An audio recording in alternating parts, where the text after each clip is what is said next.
ওম শান্তি। আজকের তারিখ হলো 18ই জানুয়ারি 2021। 18ই জানুয়ারি পিতাশ্রীর পুণ্যস্মৃতি দিবস উপলক্ষে বাপদাদার অমূল্য মহাবাক্য। অদ্বিতীয় পিতার স্মরণের দ্বারাই তোমাদের সুপ্রিম হতে হবে, তাই ভুল করেও আর কাউকে স্মরণ করবে না। তো এক বাবার স্মরণের দ্বারা আমাদের কি হতে হবে? সুপ্রিম হতে হবে। তার জন্য ভুল করেও আর অন্য কাউকে স্মরণ করবে না। ওম শান্তি। অসীম জগতের বাবা বসে বাচ্চাদের বোঝান। মিষ্টি বাচ্চারা নিজেদের আত্মা মনে করে আমাকে অর্থাৎ বাবাকে স্মরণ করো আর নিজেদের ঘরকে স্মরণ করো। সেটিকেই বলাই হয় tower of silence, tower of শোক। টাওয়ার অনেক উঁচু হয়, তোমরা সেখানে যাওয়ার জন্য পুরুষার্থ করছো। তোমরা উচ্চ থেকেও উচ্চতম টাওয়ার অফ সাইলেন্সে কিভাবে যাবে? সেটাও টাওয়ারে বসবাসকারী বাবা বসে শেখান। বাচ্চারা নিজেদের আত্মা মনে করো। আমরা আত্মারা হলাম শান্তিধাম নিবাসী। ওটা হলো বাবার ঘর। চলতে ফিরতে এই অভ্যাস করতে হবে। নিজেকে আত্মা মনে করো আর শান্তিধাম সুখধামকে স্মরণ করো। আত্মা জানে যে এতেই পরিশ্রম রয়েছে। যে আত্ম অভিমানী হয়ে থাকে তাকে বলা হয় মহাবীর। স্মরণের দ্বারাই তোমরা মহাবীর সুপ্রিম হয়ে যাও। সুপ্রিম অর্থাৎ শক্তিশালী। বাচ্চাদের খুশি হওয়া উচিত।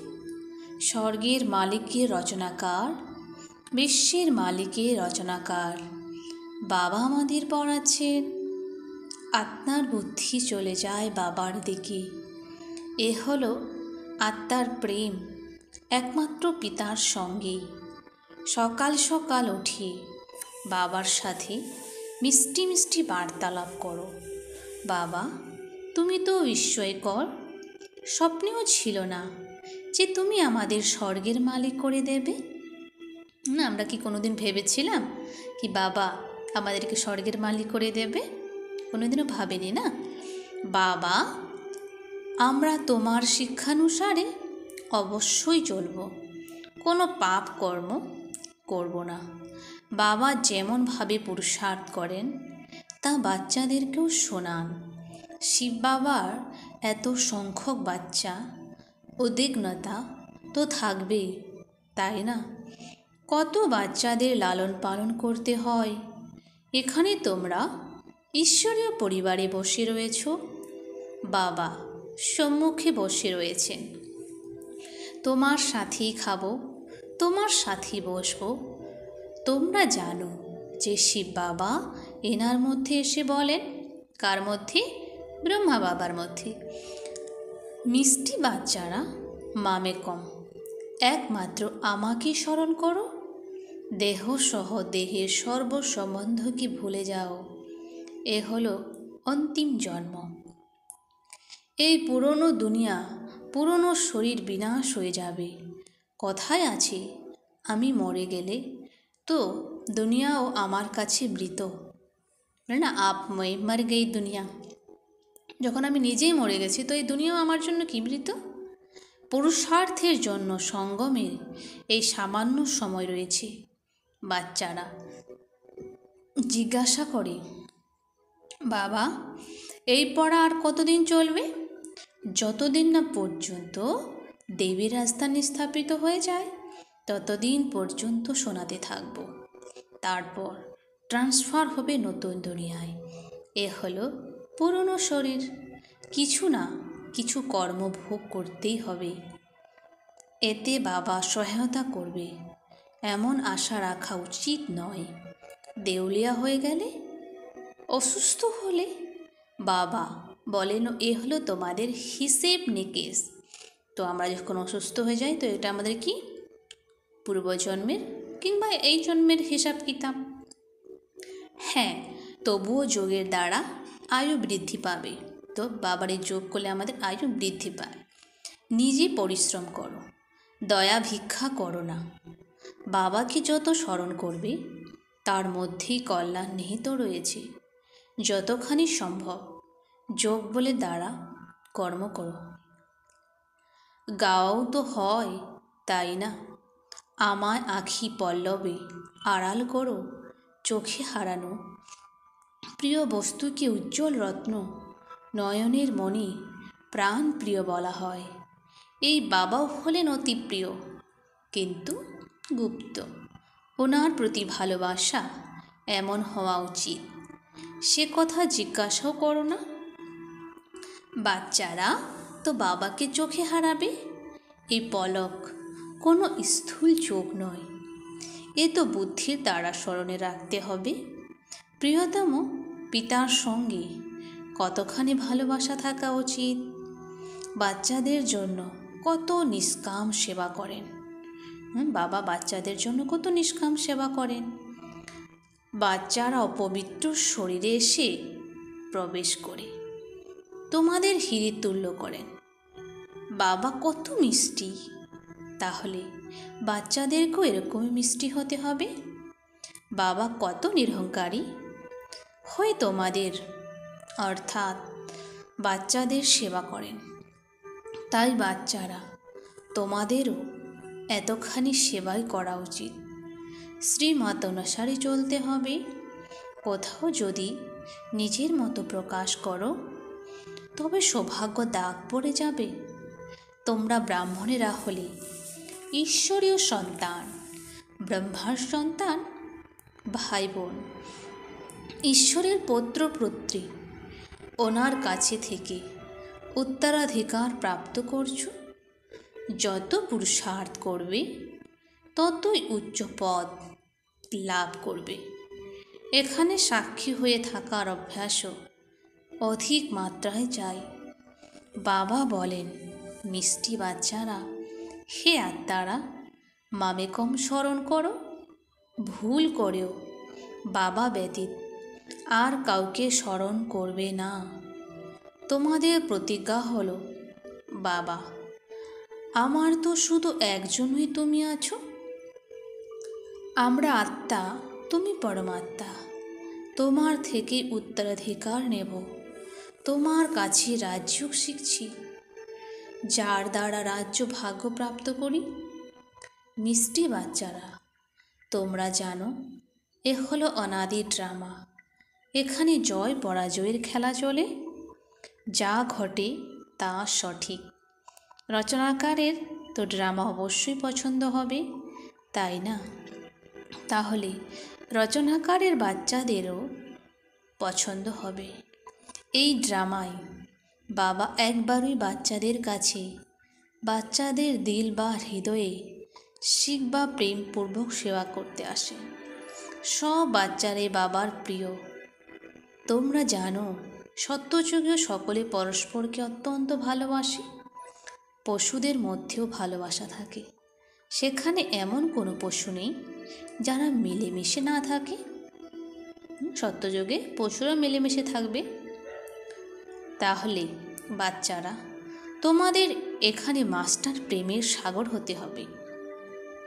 এখানে হলে সে সংস্কার অবিনাশী হয়ে যাবে। বাবা বলেন, পুনরায় কল্প পূর্বের মতন অবিকল প্রেমময় বানাতে এসেছি। কখনো কোনো বাচ্চার ক্রোধের গর্জন শুনলে তখন বাবা শিক্ষা দেন। যখন কোনো বাচ্চা রাগ করে চিৎকার করে তখন বাবা কি শিক্ষা দেন? বাছা, ক্রোধ করা উচিত নয়। এতে তুমিও দুঃখী হবে, অন্যদেরকেও দুঃখী করবে। বাবা বলে না, যে ক্রোধ করে সে নিজেও দুঃখী হয় আর অন্যকেও দুঃখী করে। তার জন্য বাবা বলে ক্রোধ করতে নেই। বাবা সদাকালের জন্য সুখ প্রদান করেন। সেই জন্য বাচ্চাদেরকেও বাবার সমান হতে হবে। একে অপরকে দুঃখ দিও না। বাচ্চারা, তোমরা জানো যে শিব বাবা হলেন প্রভাতের বন্ধু, রাত্রিকে দিবসে পরিণত করেন। কেন কি কলিযুগ ঘোর অন্ধকারকে বাবা কি করেন, এসে দিনে পরিণত করেন। তার জ্ঞান প্রকাশ দিয়ে সাই বলা হয় অসীম, তাই বলা হয় অসীম জগতের পিতাকে। তিনি হলেন একমাত্র সাই বাবা, ভোলানাথ। সেই বাবা নামই হলো ভোলানাথ। সহজ সরল কন্যাদের মাতাদের মাথার উপর জ্ঞানের কলস রাখেন, তাদেরকে বিশ্বের মালিক করেন। কত সহজ উপায় বলে দেন। তো বাবাই জ্ঞানের কলস কন্যাদের মাতাদের উপর রেখেছেন। কত স্নেহ করে তোমাদের জ্ঞানের পাল্লা দেন। আত্মাকে পবিত্র করার জন্য স্মরণের যাত্রায় থাকো। যোগে স্নান করতে হবে। জ্ঞান হলো অধ্যয়ন। যোগ স্নানের দ্বারা পা ভস্মীভূত হয়। নিজেকে আত্মা মনে করার অভ্যাস করতে থাকো, তাহলে দেহের অহংকার সম্পূর্ণ ভেঙে যাবে। যোগের দ্বারাই পবিত্র শতপ্রধান হয়ে বাবার কাছে যেতে হবে। অনেক বাচ্চারা এই সমস্ত কথাকে সঠিকভাবে বোঝে না, নিজেদের সত্য চাট বলে না। অর্ধেক গল্প মিথ্যা দুনিয়ায় থেকেছে, সেজন্য অসততা অন্তরে জমে বসে রয়েছে। তো বাবা কি বলেছেন কি অর্ধেক কল্প ধরে আমরা কি ছিলাম, মিথ্যার দুনিয়ায়। তার জন্য সেই মিথ্যা কথা বলার আমাদের মধ্যে কি আছে, সংস্কার আছে। সততার সঙ্গে বাবাকে নিজের চার্ট জানানো উচিত, চেক করা উচিত যে আমরা 1 ঘন্টা বসেছি, এ কতটা সময় নিজেকে আত্মা মনে করে বাবাকে স্মরণ করেছে। অনেকে আবার সত্য বলতে লজ্জা পায়। ইনি তো তৎক্ষণাৎ বলবেন যে এতখানি সার্ভিস করেছি, একজনকে বুঝিয়েছি, কিন্তু স্মরণের চাট কতখানি রয়েছে সে বিষয়ে সত্য বলে না। স্মরণে না থাকার কারণেই তোমাদের কারোর তীর লক্ষ্য ভেদ করে না। জ্ঞানের তলোয়ার তীক্ষ্ণতা থাকে না। কেউ কেউ বলে আমরা তো নিরন্তর স্মরণে থাকি। বাবা বলেন তেমন স্থিতি থাকে না। নিরন্তর স্মরণে থাকলে তো কর্মাতীত অবস্থা হয়ে যাবে। তো বলছে যে সবসময় বাবার স্মরণে থাকবে, তো কর্মাতীত অবস্থা তার হয়ে যাবে।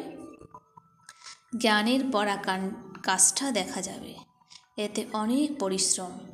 বিশ্বের মালিক কি এমনিতে হয়ে যায় নাকি না, তা হবে না। একমাত্র বাবার স্মরণ ব্যতীত আর কারোর স্মরণ যেন না আসে। এই দেহ যেন স্মরণে না আসে, এরকম অবস্থা তোমাদের পরে হবে। স্মরণের যাত্রার দ্বারাই তোমাদের উপার্জন হতে থাকবে। যদি শরীর মুক্ত হয়ে যায় তবে আর উপার্জন করতে পারবে না। যদিও আত্মা সংস্কার নিয়ে আসবে, কিন্তু টিচারও তো চাই যিনি স্মরণ করাবেন। বাবা প্রতি মুহূর্তে স্মরণ করাতে থাকেন। এরকম অনেক বাচ্চা রয়েছে যারা গৃহস্থ জীবনে থেকেও চাকরি ইত্যাদি করেও আরও উচ্চ পদ লাভের জন্য শ্রীমত অনুসারে চলে নিজেদের ভবিষ্য জীবন সঞ্চয় করতে থাকে। তো এরকম অনেক বাবার বাচ্চা আছে যারা চাকরি করে গৃহস্থ জীবনে থাকা সত্ত্বেও তারা বাবার শ্রীমতে চলে উচ্চ পদকে প্রাপ্ত করে। বাবার থেকে পরামর্শ নিতে থাকে। পয়সা আছে, তাহলে তাকে সফল কিভাবে করব? বাবা বলেন সেন্টার খোলো যাতে অনেকের কল্যাণ হয়। যাদের অনেক টাকা আছে বলে সেন্টার খোলো। মানুষ দান পুণ্যাদি করে দ্বিতীয় জন্ম তার ফল প্রাপ্ত করে। তোমাদেরও ভবিষ্যৎ 21 জন্মের জন্য রাজ্য ভাগ্য প্রাপ্ত হয়। তোমাদের এ হলো 1 নম্বর ব্যাংক। এখানে 4 আনা রাখলে ভবিষ্যতে 1000 হয়ে যাবে, পাথর থেকে সোনা হয়ে যাবে। তোমাদের প্রতিটি বস্তু পারস হয়ে যাবে। বাবা বলেন মিষ্টি বাচ্চারা, উচ্চ পদ প্রাপ্ত করতে হলে মাতা পিতাকে পুরোপুরি অনুসরণ করো আর নিজেদের কর্মেন্দ্রগুলির উপর কন্ট্রোল রাখো। যদি কর্মেন্দ্রগুলি বশে না থাকে, চাল চলন সঠিক না হয়, তাহলে উচ্চ পদ থেকে বঞ্চিত হয়ে যাবে। নিজের চাল চলনকে শুধরে নিতে হবে। অধিক ইচ্ছা রাখা উচিত নয়। তো বাবা বলছে, যত আমরা বেশি ইচ্ছা রাখবো, যদি আমাদের ইচ্ছা পুরা না হয় তাহলে কী হবে? আমাদের দুঃখ হবে না? তাই বাবা বলছে অধিক ইচ্ছা রাখা উচিত নয়। বাবা, তুমি বাচ্চাদের কত জ্ঞান শৃঙ্গার করিয়ে সত্যযুগের মহারাজা মহারানী করে দাও। এর জন্য সহনশীলতার গুণ খুব ভালোভাবে চাই। কেন কি, একটা যখন পাথর থেকে মূর্তি তৈরি হয়, তো সে পাথরকে কত হাতুড়ির ঝিনির বাড়ি খেতে লাগে। তো আমরাও এখন মনুষ্য থেকে দেবতা হচ্ছি, তার জন্য আমাদেরকেও অনেক সহন শক্তিটাকে বাড়াতে হবে, সহ্য করতে হবে, অনেক পরিস্থিতি আসবে। দেহের প্রতি অধিক মাত্রায় মোহ থাকা উচিত নয়। যোগ বলের দ্বারাও কার্য সম্পন্ন করতে হবে। বাবা কতই না কাশি ইত্যাদি হয়, তথাপি সদাচার বিষে তৎপর থাকেন। জ্ঞান যোগের দ্বারা শৃঙ্গার করি বাচ্চাদের যোগ্য করে তোলেন। তোমরা এখন ঈশ্বরীয় কোলে, মাতা পিতার কোলে বসেছ। তো আমরা কার কোলে? মায়ার কোল থেকে আমরা এখন ঈশ্বরীয় কোলে এসে বসেছি। বাচ্চারা, ব্রহ্মা বাবা মুখের সাহায্যে বাণী তোমাদের জন্ম দেন, তাহলে ইনি হয়ে গেলেন মা। তো ব্রহ্মার মুখ বংশ বলে আমরা সন্তান, তো ব্রহ্মা বাবা কী হয়ে গেল? মা, ব্রহ্মা মা। তথাপি কিন্তু তোমাদের বুদ্ধি শিব বাবার দিকেই যায়। তুমি মাতা পিতা, আমরা বালক তোমার। তোমাদের সর্বগুণ সম্পন্ন এখানে হতে হবে। প্রতি মুহূর্তে মায়ার কাছে পরাজিত হবে না। আচ্ছা, মিষ্টি মিষ্টি হারানিধি বাচ্চাদের প্রতি মা পিতা বাপদাদার স্মরণে স্নেহ সুমন আর সুপ্রভাত। আত্মাদের পিতা তার আত্মারূপী বাচ্চাদেরকে জানাচ্ছেন নমস্কার। আমরা সকল আত্মারূপী বাচ্চারা জানাই বাপদাদাকে স্নেহ সুমন আর নমস্কার। অব্যক্ত মহাবাক্য সকলে যোগযুক্ত এবং যুক্তিযুক্ত স্থিতিতে স্থির হয়ে নিজেদের কার্য সম্পন্ন করছো, কারণ বর্তমান সময় অনুসারে সংকল্প, বাণী এবং কর্ম তিনটি যুক্তিযুক্ত হওয়া চাই, তবে সম্পন্ন এবং সম্পূর্ণ হতে পারবে। চতুর্দিকের বায়ুমণ্ডল যেন যোগযুক্ত এবং যুক্তিযুক্ত হয়। যেমন যুদ্ধক্ষেত্রে যোদ্ধা যখন যুদ্ধ করার জন্য শত্রুর সম্মুখীন হয়, তখন তাদের নিজেদের উপর এবং নিজেদের অস্ত্রশস্ত্রের উপর, অর্থাৎ আপন শক্তির উপর কতখানি টেনশন থাকে।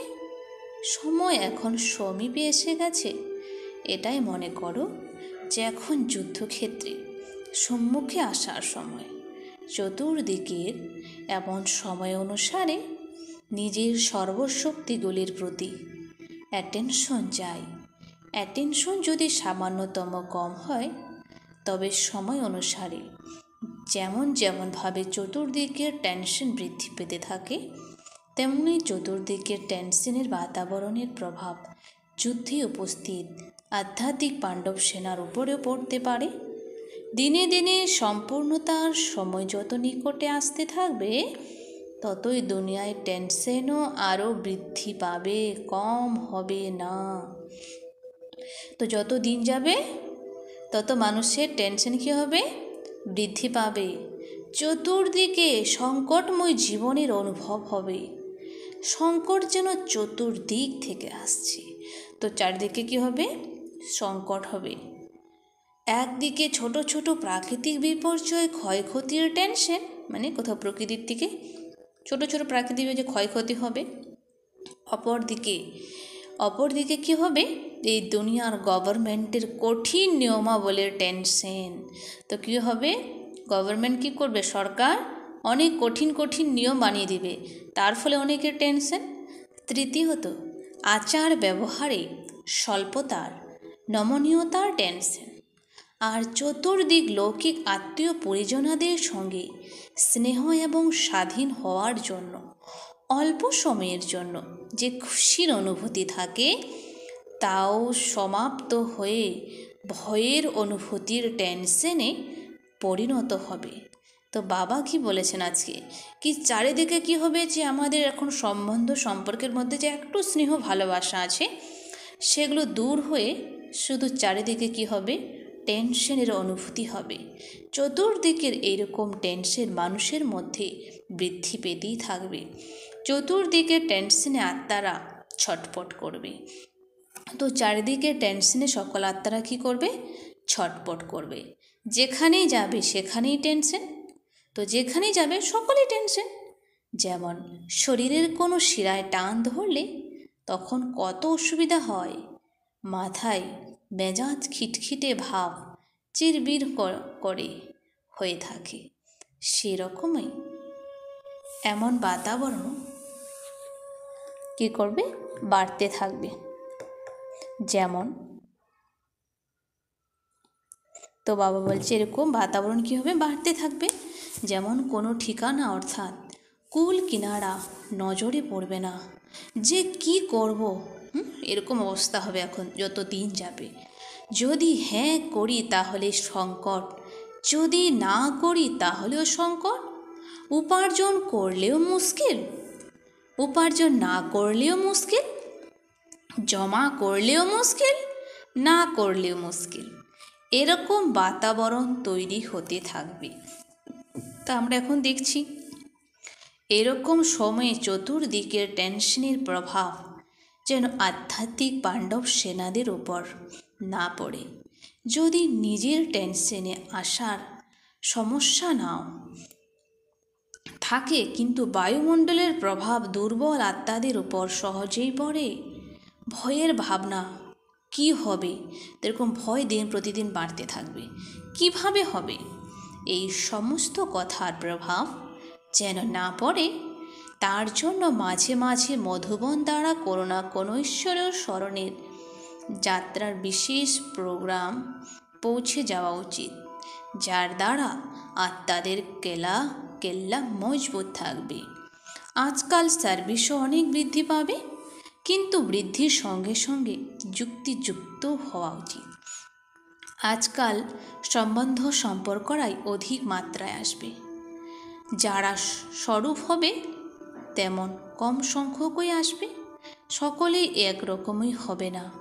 দিনে দিনে আত্মাদের কোয়ালিটিও শিথিল হবে, অর্থাৎ প্রজা অধিক সংখ্যক আসবে। তাদের একটি কথাই ভালো লাগবে, দ্বিতীয়টি নয়।